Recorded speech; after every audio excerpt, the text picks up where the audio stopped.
लोकसभा चुनाव के exit poll के आंकड़ों से बीजेपी कार्यकर्ता उत्साहित हैं। एग्जिट पोल में उत्तराखंड की 5 सीटें फिर बीजेपी की झोली में जाने की उम्मीद जताई जा रही है। कल के नतीजों को लेकर हमारे संवाददाता उपेंद्र सिंह राणा ने बीजेपी प्रदेशाध्यक्ष महेंद्र भट्ट से खास बातचीत की है। इस दौरान उन्होंने क्या कुछ महत्वपूर्ण कहा है, आपको सुनवाते हैं। प्रदेश अध्यक्ष महेंद्र भट्ट जी हमारे साथ मौजूद हैं क्योंकि कल 4 जून को जिस प्रकार से लोकसभा चुनाव की मतगणना होनी है, सर किस तरीके की तैयारी है मतगणना को लेकर? देखिए, मतगणना अभिकर्ताओं के साथ हमारी वर्चुअल मीटिंग चल रही है।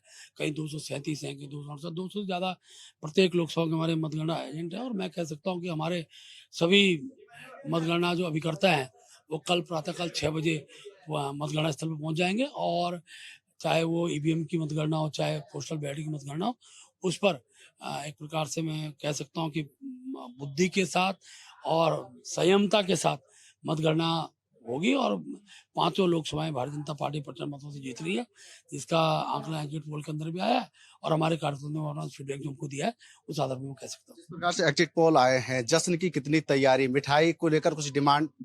निश्चित रूप से पूरे देश के अंदर खुशी का माहौल है और कल ये माहौल और एक परवान चढ़ेगा। और कार्यकर्ता मोदी जी के प्रति जिस भाव के साथ उन्होंने काम किया तो निश्चित जश्न मनाया जाएगा। हर मंडल स्तर पर हमारे कार्यकर्ता झूमेंगे और उत्तराखंड देवभूमि या देवभूमि से 5 कदम मोदी जी को जाएंगे। देखिए, अनिल जी ने एक प्रत्याशी होने के नाते किसी विषय में संशय व्यक्त किया है उन्होंने, तो उनका अधिकार है उस विषय को आगे तक पहुंचाने का और निर्वाचन आयोग को संज्ञान मिलेगा। जहाँ तक प्रत्येक बूथ का विषय, तो मैं दावे से कह सकता हूँ भारतीय जनता पार्टी का मत प्रतिशत पिछली बार ज्यादा रहने वाला है। हर बूथ पर हमारा मत बढ़ा है, ये कल की गिनती पर हमारा सम्मुख होगा। कांग्रेस कह रही है कि जो एग्जिट पोल आया है वो भ्रमित करने वाला है, क्योंकि जो परिणाम है वो 4 जून को कुछ अलग आने वाला देखिए, कांग्रेस पूरी तरह भ्रमित है। अब जनता ने उनको भ्रमित कर दिया है, वो भ्रमित ही रहे।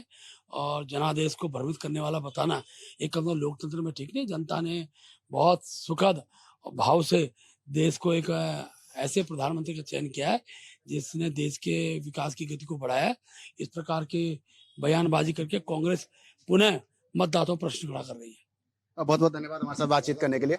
तो ये थे भाजपा के प्रदेश अध्यक्ष महेंद्र भट्ट, जिनका कहना है कि उत्तराखंड में एक बार फिर से जो है 5 कमल जो है वो खिलने वाले हैं। और जिस प्रकार से कांग्रेस एग्जिट पोल को लेकर जो सवाल उठा रहे हैं, तो उसका ये कहना है कि कांग्रेस पहले से ही भ्रमित है, जिस तरीके से वो लगातार सवाल उठा रहे हैं।